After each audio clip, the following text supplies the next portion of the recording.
Внутриполитическая борьба в Армении сегодня выходит далеко за рамки обычного противостояния власти и оппозиции и все больше превращается в конфликт двух разных представлений о будущем страны, двух разных определений самого понятия «мир». В центре этого конфликта находится позиция премьер-министра Никола Пашиняна, который прямо утверждает: то, что долгие годы называли миром, на самом деле им не являлось. Пашинян последовательно продвигает тезис о том, что в предыдущие десятилетия Армения жила не в условиях мира, а в состоянии постоянной отложенной войны. Его аргументация опирается не на политические оценки, а на факты. С момента обретения независимости и после перемирия 1994 года страна ежегодно несла потери на линии соприкосновения с Азербайджаном. Сотни погибших, тысячи раненых – это была системная реальность, которую общество привыкло воспринимать как неизбежность. Именно эту ситуацию сегодня оппозиция пытается ретроспективно представить как мир. В логике Пашиняна подобная трактовка является не просто ошибкой, а сознательной подменой понятий. Мир, по его определению, не может существовать там, где ежегодно гибнут люди. Мир – это не снижение интенсивности боевых действий, а их отсутствие. Это принципиальное различие, которое лежит в основе всей текущей политической дискуссии. Оппозиционные силы, ассоциируемые с фигурой Роберта Кочаряна, Самвела Карапетяна и Гагика Царукяна, фактически предлагают вернуться к прежней модели. Они пытаются убедить общество, что до 2018 года существовала стабильность, которая была утрачена. Однако этот тезис вступает в прямое противоречие с исторической динамикой конфликта. Речь шла не о стабильности, а о замороженном конфликте, который лишь откладывал неизбежную эскалацию. Более того, эта отсрочка войны, о которой говорит Пашинян, имела конкретную цену. По его оценке, Армения расплачивалась за нее своей субъектностью, ограничением суверенитета, зависимостью от внешних центров силы, замедлением экономического развития. Эта модель предполагала, что безопасность страны обеспечивается не внутренними институтами, а внешним гарантом, чьи интересы не всегда совпадают с национальными. Ключевым моментом в этой логике становится 2025 год, который Пашинян называет переломным. По его словам, это первый календарный год в истории независимой Армении. Не было ни погибших, ни раненых. Это заявление имеет не только политическое, но и символическое значение. Оно фиксирует переход от состояния постоянной угрозы к попытке реального мира. Дополнительным подтверждением этой тенденции стало юридическое оформление процессов делимитации границы в 2024 году. Подписанные и ратифицированные документы создают институциональную основу для регулирования отношений между двумя странами. В отличие от предыдущих периодов, речь идет не о неформальных договоренностях, а о правовой рамке, которая снижает вероятность произвольной эскалации. Именно этот переход становится точкой максимального сопротивления. Внутри страны он вызывает резкую реакцию со стороны оппозиции, а за ее пределами – со стороны тех игроков, для которых сохранение управляемой нестабильности было выгодным.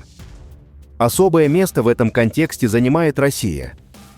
На протяжении десятилетий она использовала армяно-азербайджанский конфликт как инструмент влияния на регион, выступая одновременно в роли посредника, гаранта и арбитра.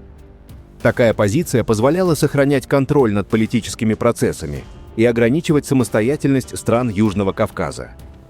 Переход Армении к модели, при которой мир становится институциональным и не зависит от внешнего гаранта, объективно снижает значение этого инструмента. В этих условиях возникает логика противодействия.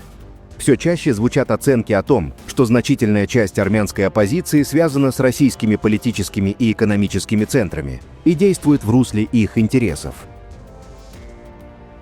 Это проявляется на нескольких уровнях. Во-первых, в совпадении политической риторики с нарративами, транслируемыми российскими официальными и окологосударственными структурами. Во-вторых, в наличии устойчивых экономических и персональных связей с российскими центрами влияния.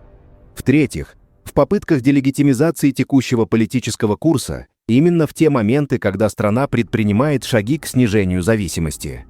В преддверии выборов этот фактор приобретает особую значимость. Возможность вмешательства России в избирательные процессы в Армении рассматривается многими аналитиками как реалистичный сценарий, учитывая опыт других стран постсоветского пространства. Речь может идти не только о прямых формах влияния, но и о более сложных механизмах, информационных кампаниях, поддержке определенных политических сил, создании атмосферы недоверия к результатам выборов. На этом фоне усиливается роль Европейского Союза как внешнего контрбаланса. ЕС все активнее вовлекается в процессы, происходящие в Армении, рассматривая ее как важный элемент региональной стабильности. Поддержка выражается в развитии демократических институтов, содействии прозрачности выборов, расширении наблюдательных миссий и укреплении правовых механизмов. В более широком смысле речь идет о попытке закрепить Армению в орбите предсказуемых и институционально устойчивых систем, где политические процессы регулируются правилами, а не неформальными договоренностями. Таким образом, складывается ситуация своеобразного геополитического противостояния, в котором внутренняя политика Армении становится отражением внешних интересов. Россия стремится сохранить влияние через механизмы дестабилизации и управляемого хаоса, тогда как ЕС делает ставку на долгосрочную устойчивость через институциональное развитие. Дополнительную сложность придают региональные процессы.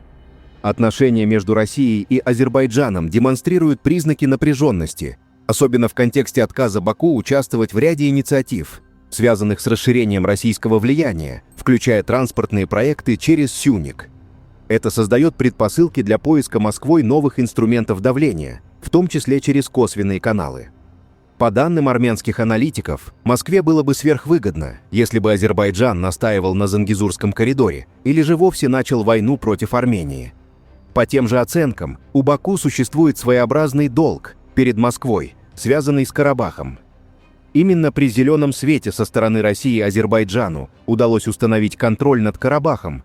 Об этом говорят и некоторые российские идеологи.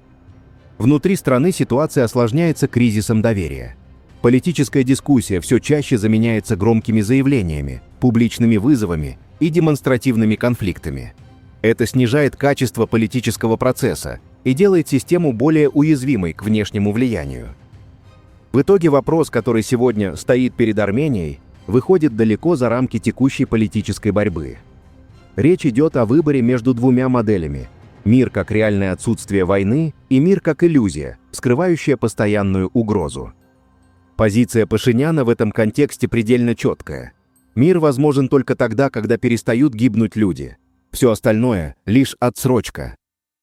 Ближайшие выборы станут моментом, когда этот выбор будет сделан не только на уровне политических элит, но и на уровне общества. И от этого выбора будет зависеть, останется ли Армения на пути к устойчивому миру или вернется к циклу бесконечной нестабильности. Пишите ваше мнение в комментариях и подписывайтесь на наш канал, чтобы не пропускать самые важные новости мира и Южного Кавказа.